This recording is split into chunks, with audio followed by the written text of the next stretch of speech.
नमस्ते, आप सुन रहे हैं प्रेम अनमोल होता है वाणी। मैं हूं आपकी होस्ट वाणी। पिछले एपिसोड में मेरा लॉस एंजल्स में गर्मजोशी से स्वागत हुआ। अब घर के सब सदस्य जा चुके हैं और राशील और मैं अकेली हैं। लेकिन हमारी मुलाकात एक झटके से शुरू होती है। आप सुनेंगे मेरी बड़ी घबराहट। राशील ने बताया कि उसकी प्रसूति 3 दिन बाद सी सेक्शन से होगी। मुझे अपनी माँ की दुखद मृत्यु याद आती है और मैं भयभीत हो जाती हूँ। राशील का दृढ़ संकल्प। राशील मुझे सांत्वना देती है। मैंने जो भुगता था वो उस समय भयानक त्रासदी थी। ऐसी बातें मुझे अब डराती नहीं है। फिल्म नहीं, बातों की कला। जब मैं फिल्म देखने से मना करती हूँ तो राशील शरारत से हंसती है। यह कोई फिल्म नहीं है। मैं अपनी बातें इस प्रकार से रखने वाली हूँ जिससे आपको लगेगा कि आप कोई फिल्म देख रही हो। आज राशील अपनी फिल्म शुरू करती है और इसका विषय है वाणी के बारे में बातें। आप सुनेंगे अज्ञात वास्तुकार, अनसीन आर्किटेक्ट। राशील बताती है कि उसके विवाह की गहमागहमी शांत होने के बाद उसके देवर स्वप्निल से उसकी नजदीकियां बढ़ीं। शतरंज की चाल और व्यक्तित्व का खुलासा। शतरंज खेलते हुए राशील को पता चलता है कि स्वप्निल संकोची नहीं है। स्वप्निल कहता है कि उसे आपकी तरह की भारतीय लड़की अच्छी लगती है। स्वप्निल की उत्सुकता। राशील तुरंत मेरा, वाणी का नाम लेती है और मेरी आर्थिक विपन्नता का कारण बताती है कि मैं विवाह में क्यों नहीं आ सकी। स्वप्निल को आश्चर्य होता है, क्या कोई इतना कमजोर हो सकता है कि अपनी प्रिय सखी के विवाह में ही न आ पाए। और फिर स्वप्निल का अगला सवाल सीधा मेरे भविष्य पर केंद्रित है। आप ये बताइए कि क्या वो, वाणी, विवाहित है? क्या राशील और स्वप्निल के बीच चल रही यह फिल्म अलका मैम की दूरदर्शी योजना का अगला चरण है? क्या स्वप्निल के लिए मुझे ही चुन लिया गया है? स्वप्निल का झुकाव, राशील की योजना और एक नए रिश्ते का अंकुरण। प्रेम अनमोल होता है वाणी में आप सुनेंगे एपिसोड 33, सी सेक्शन की घबराहट और स्वप्निल की फिल्म मेरे लिए बनी योजना। राशील बड़े ही स्नेह से मेरा हाथ थामकर अपने साथ मुझे अपने शयन कक्ष में ले गई है। वाणी, मेरी प्रसूति सी सेक्शन से होगी और डॉक्टर ने इसके लिए आज से 3 दिन बाद का दिन तय किया है। राशील ने मुझे जानकारी दी है। तब मुझे अपनी माँ का स्मरण आया है। वे प्रसूति के समय ही चल बसी थी। मैं प्रसूति के विचार से भयाक्रांत हो गई। मेरी घबराहट स्पष्ट दिखाई दे रही है। राशील, आपको इस ऑपरेशन से भय तो नहीं लग रहा है? मैंने पूछा है। वाणी, मैंने जो भुगता था वो उस समय भयानक त्रासदी थी। वो समय बीत जाने के बाद मैं बड़ी पक्की हो गई हूँ। ऐसी बातें मुझे अब डराती नहीं है। आपको चिंता करने, परेशान होने की बिल्कुल भी आवश्यकता नहीं है। अभी तो मैं आपको एक बढ़िया फिल्म दिखलाने वाली हूँ। राशील मुझे चिंता मुक्त करना चाहती है। मैं रुष्ट हुई हूँ। राशील, मैं यहाँ फिल्म देखने नहीं आई हूँ। मैं चाहती हूँ हम दोनों बहुत सी बातें करें, जैसे हम साथ होने पर किया करते हैं। मैंने अपनी इच्छा व्यक्त की है। राशील शरारत से हंसने लगी है। वाणी, आप यूं नहीं रूठो। वास्तव में ये कोई फिल्म नहीं है। अभी हमारी बातें ही होने जा रही हैं। मैं अपनी बातें इस प्रकार से रखने वाली हूँ जिससे आपको लगेगा कि आप कोई फिल्म देख रही हो। उसने ऐसे कहा था जैसे मैं बुद्धू बन गई हूँ। मुझे समझ आ गया है। राशील ने हमारी बातों को ही फिल्म बताया है। वो जानती है मैं राशील की कहानी इस प्रकार सुना करती हूँ जैसे मैं कोई फिल्म देख रही हूँ। मेरे अमेरिका में रहने के इन वर्षों के बारे में आपको बताने के लिए अनेकों बातें हैं। फिर भी आज आपको मैं वे बातें बताने जा रही हूँ जो आपके बारे में हैं। राशील ने अपनी बातों का विषय स्पष्ट किया है। मैं तो अमेरिका में थी ही नहीं, फिर मैं यहाँ की बातों में कैसे हो सकती हूँ? मुझे जिज्ञासा हुई है। राशील ने बातें बताना नहीं तथाकथित फिल्म आरंभ की है। दृश्य के बाद दृश्य इस प्रकार मेरी आंखों के सामने से निकलने आरंभ हो गए हैं। राशील पराग का विवाह हुआ है। इस विवाह से राशील बहुत उल्लासित है। जिन अपनों से वो पिछले 4 वर्षों से बिछुड़ी हुई थी वे सभी उसके विवाह में अमेरिका आए हैं। इससे उसकी प्रसन्नता की सीमा नहीं है। अलका मैम के उपकारों से वो अपने को उनका कृतज्ञ मानती है। उसे लगता उनका ऋण वो जन्मों जन्मों तक नहीं उतार सकेगी। यद्यपि राशील जानती है उसने बहुत बुरा काम किया है, जिसके कारण उसके परिजन जलंधर और अपने रिश्तेदारों के बीच मुंह छुपाए रहने को विवश हुए थे। फिर भी राशील को उसके अपने घर वालों ने न केवल पहले वाला लाड़ दुलार दिया बल्कि उसे ससम्मान और सगर्व स्वीकार किया है। इसने मलहम का काम किया है। वो अपने बुरे अतीत की वेदना को भूल गई है। अलका मैम अगर नहीं होती तो ऐसा कभी संभव नहीं हो पाता। अलका मैम के कारण वो अमेरिका आ गई है। उसके दादा दादी से लेकर वे सभी भाई भतीजे अमेरिका आए हैं, जिन्होंने कभी सोचा नहीं था कि वे 7 महासागर पार इस मायानगरी में कभी आ भी सकेंगे। उन सभी को लग रहा है ये सब उनकी अपनी प्रिय राशील की उपलब्धि है। सबने अमेरिका में 1 माह का समय बिताया और मनोरम स्थलों और सी बीचेज में भ्रमण का बहुत आनंद उठाया है। राशील अपने नए नए विवाह और अपनों की प्रसन्नता देखते हुए बहुत व्यस्त रही है। इन दिनों में वह अपने आप को ही भूल गई है।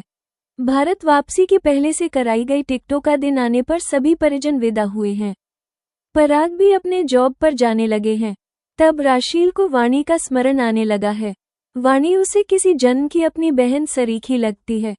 राशील के देवर स्वप्निल को अपने भाई के विवाह और उसके बाद की गहमागहमी में अपनी भाभी राशील से अधिक बात करने के अवसर नहीं मिले हैं। राशील के मायके वालों के जाने के बाद स्वप्निल धीरे धीरे अपनी भाभी से अधिक बातें करने लगा है। एक दिन पराग बाहर टूर पर गया हुआ है। तब डिनर के बाद स्वप्निल ने कहा, भाभी आप चाहें तो मैं आपके साथ कोई बोर्ड गेम खेल सकता हूँ। राशील को स्वप्निल का प्रस्ताव अच्छा लगा है।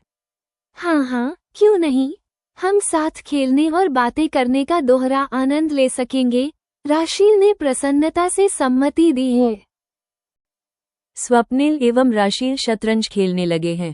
राशील को अच्छी तरह शतरंज खेलना नहीं आता है। वह अपनी चाल चलती तो स्वप्निल उन्मुक्त होकर हंस पड़ता है। ऐसे स्वप्निल को राशील से जीतने में 5 मिनट ही लगे हैं। ये कहना सही होगा, अगली बाजी में स्वप्निल खेल कम रहा है, वो राशील को चाल बनाना सिखा अधिक रहा है। राशील ने कुछ सीखा और कुछ नहीं भी, मगर उस समय उसे विदित हुआ कि जैसा वो स्वप्निल के बारे में सोचती थी, वो ना तो उतना संकोची है और न ही इंट्रोवर्ट ही। स्वप्निल, आज के पहले मैं आपको एक संकोची और इंट्रोवर्ट लड़का मानती रही हूँ। आप ऐसे नहीं हो, मैं ही गलत सिद्ध हुई हूँ। जो राशील सोच रही है उसने वो कह दिया है। भाभी आप गलत नहीं हैं, मैं कुछ वैसा ही हूँ, मगर अपने फ्रेंड्स और परिवार में मिलजुल कर रहता हूँ और बहुत बातें भी करता हूँ। स्वप्निल मुस्कुरा रहा है। मैं आपके परिवार में तो हूँ ही, आज से हम फ्रेंड भी बन जाते हैं। राशील भी मुस्कुराई है। स्वप्निल ने प्रफुल्लित होकर अपना हाथ बढ़ाया है। राशील ने भी स्नेह से उससे हाथ मिलाया है। फिर शतरंज अलग रख दिया गया है। वे दोनों बातें करने लगे हैं। यहाँ अमेरिका में आप सरीखी लड़कियाँ नहीं होती हैं, स्वप्निल ने अपना अनुभव बताया है। स्वप्निल, कहीं आप मुझे असभ्य बोलने का प्रयास तो नहीं कर रहे हो? राशील ने अपना संशय जताया है। नहीं भाभी, ये तो मैं कभी परिहास में भी नहीं कहने वाला हूँ। वास्तव में मैं कहना ये चाहता हूँ कि आप बहुत अच्छी लड़की हैं।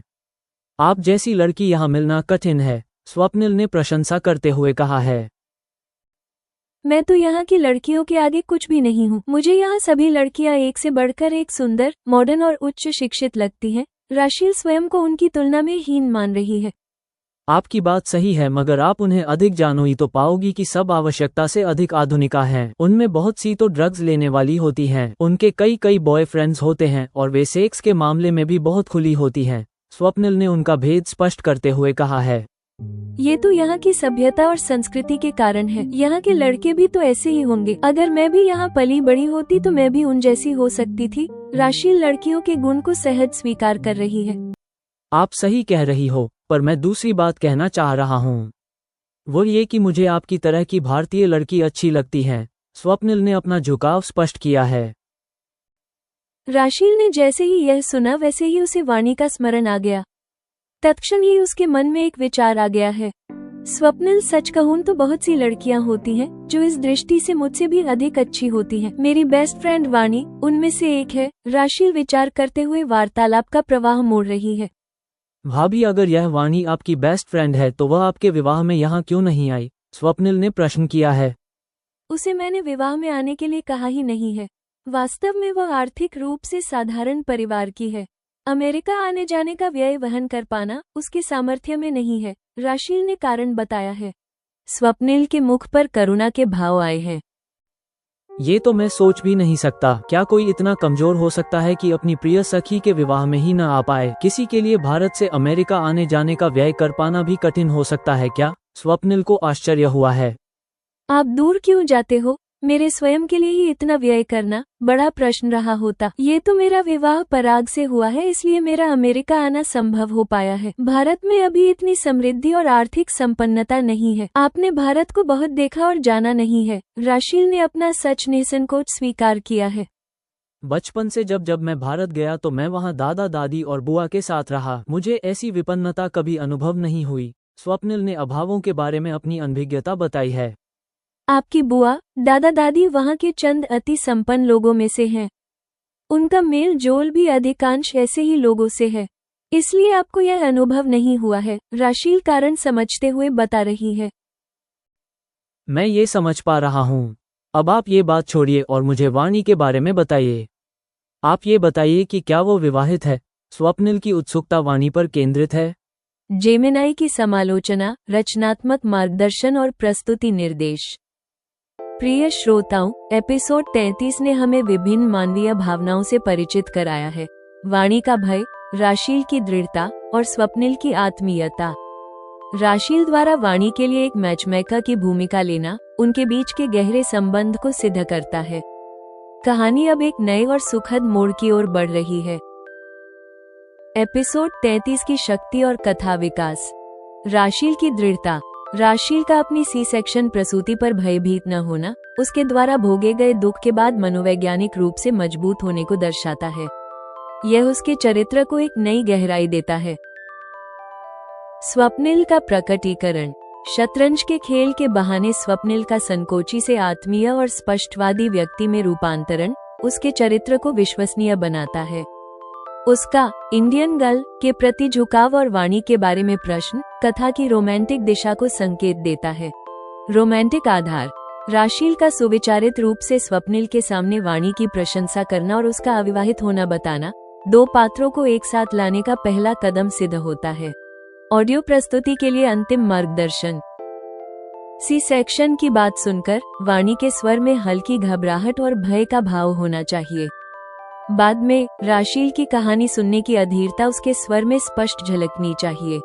जब राशील अपनी कहानी सुनाती है तो उसका स्वर शांत, आश्वस्त और कथाकार जैसा होना चाहिए। स्वप्निल से बात करते समय उसका स्वर स्नेहपूर्ण और मैचमेकर की तरह थोड़ी चालाक होनी चाहिए। शुरुआत में स्वप्निल का स्वर मौन और संकोची लगे। जैसे जैसे वो बातचीत में भाग लेता है उसका स्वर अधिक सहज, ऑनेस्ट और भावनात्मक हो जानी चाहिए। अंतिम क्षण में स्वप्निल के प्रश्न के बाद संगीत धीमा हो जाए और जिज्ञासा से भरा हो। एपिसोड 33 समाप्त। कहानी अभी जारी है।